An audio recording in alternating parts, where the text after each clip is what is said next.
Assalamualaikum warahmatullahi wabarakatuh. Bismillahirrahmanirrahim. Perkenalkan, nama saya Sulastri, kelas A2, NIM 22811300079. Pada kesempatan kali ini saya akan membuat video pembelajaran untuk memenuhi tugas mata kuliah Creative Content Production pembelajaran pendidikan agama Islam. Dosen pengampu Bapak Aib Saribudin MPD.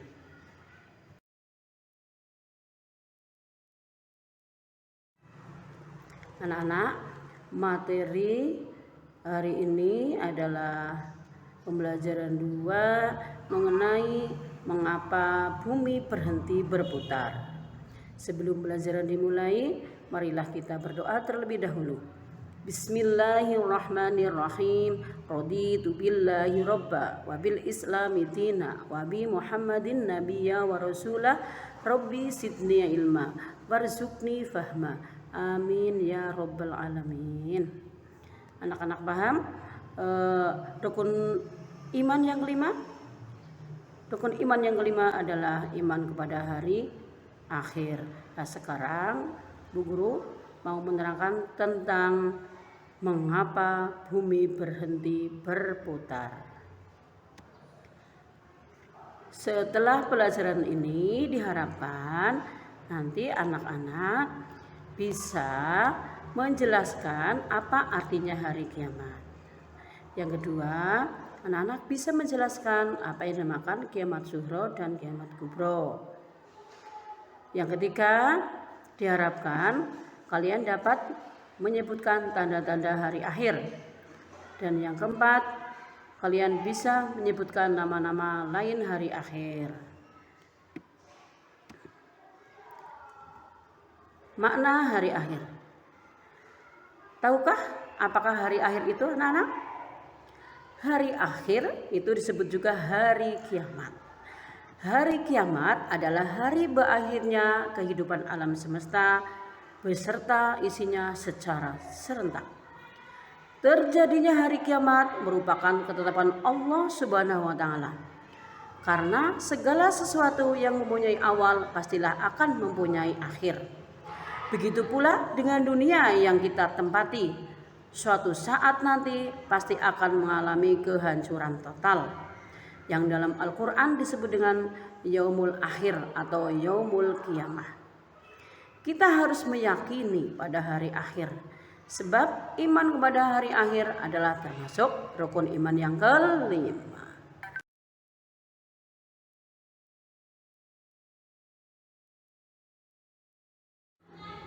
Anak-anak, menurut kejadiannya hari akhir atau hari kiamat itu dibagi menjadi 2. Apa saja? Yaitu kiamat sughra dan kiamat kubro. Yang pertama, kiamat sughra atau kiamat kecil. Kiamat sughra ialah hancurnya alam di sekitar kita.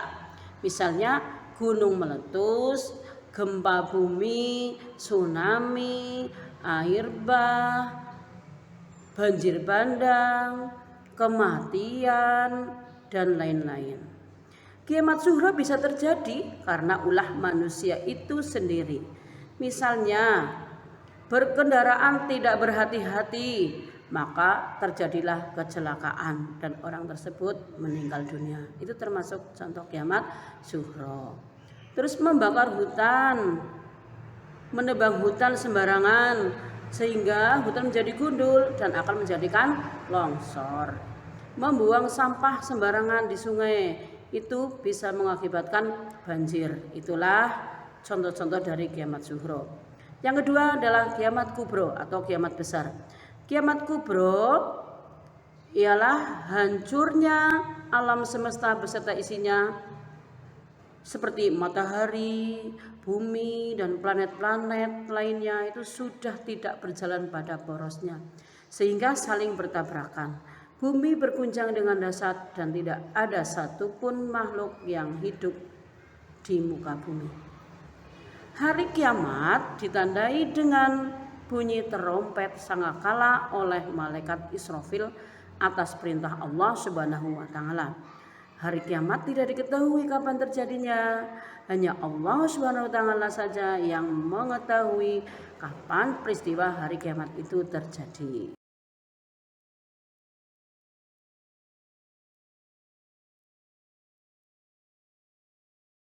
Anak-anak, sudah dijelaskan sebelumnya bahwa tidak ada seorang pun yang tahu kapan hari kiamat itu datang. Namun Allah SWT memberitahukan tanda-tanda hari kiamat makin dekat melalui firman-firman-Nya dalam Al-Quran. Di antara tanda-tanda tersebut adalah: 1. Banyak ulama muslim yang wafat, misalnya para kiai, para ustadz, itu sekarang banyak yang sudah meninggal dunia. Yang kedua, ilmu agama tidak dianggap penting. Yang ketiga, maksiat makin terang-terangan dan kejahatan di muka bumi makin merajalela. Yang keempat, banyak laki-laki yang perilakunya menyerupai perempuan, atau sebaliknya, anak perempuan berperilaku seperti anak laki-laki.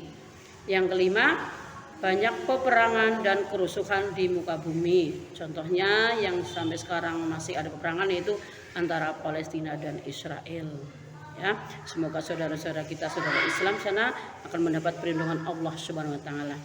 Yang selanjutnya, yang keenam, yaitu minuman keras dan barang terlarang seperti narkoba itu bebas beredar sehingga menimbulkan tindakan kriminalitas yang merajalela.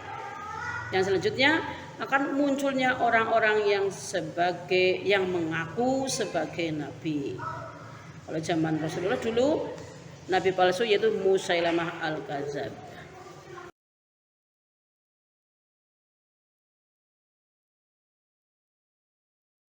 Anak-anak, kalian sudah tahu apakah nama-nama lain hari kiamat? Hari kiamat itu berkaitan pula dengan peristiwa-peristiwa yang akan dilewati manusia setelah mati. Di antara nama-nama lain hari kiamat adalah yang pertama, Yaumul Ba'as.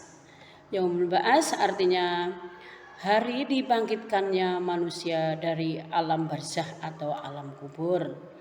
Yang kedua adalah Yaumul Mahsyar. Yaumul Mahsyar itu hari perkumpulan atau dikumpulkannya umat manusia di padang mahsyar. Yang ketiga adalah Yaumul Mizan. Yaumul Mizan itu hari pertimbangan amal manusia antara yang baik dan buruk. Dan barang siapa yang amal kebaikannya lebih baik, lebih banyak, akan mendapat tempat yang mulia, yaitu di surga. Nah, apabila yang timbangannya itu lebih banyak yang jeleknya atau yang buruk, maka tempat kembalinya adalah neraka. Yang keempat yaitu Yaumul Hisab. Yaumul Hisab atau hari perhitungan amal perbuatan manusia. Anak-anak, supaya cepat hafal, mari kita nyanyikan nama-nama lain hari kiamat. Yaumul Ba'as, hari kebangkitan. Yaumul Mahsyar, hari perkumpulan.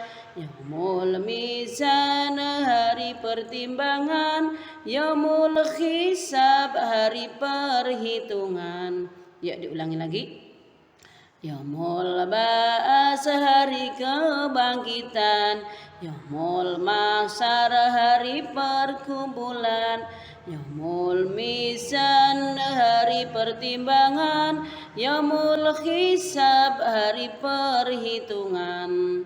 Itulah beberapa nama-nama lain hari akhir.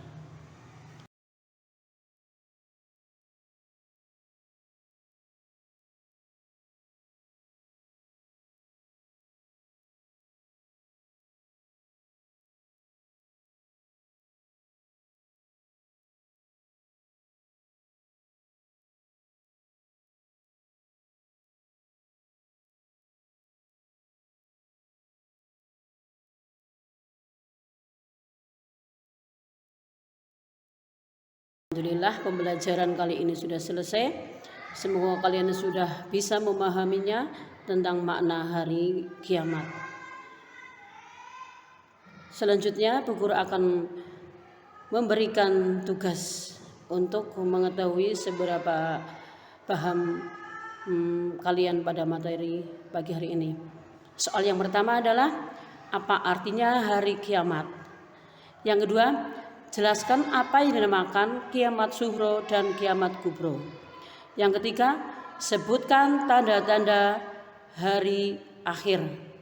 Yang keempat, sebutkan nama-nama lain hari akhir. Selamat mengerjakan. Semoga kalian dimudahkan oleh Allah Subhanahu wa taala. Cukup sekian dari Bu Guru. Wassalamualaikum warahmatullahi wabarakatuh.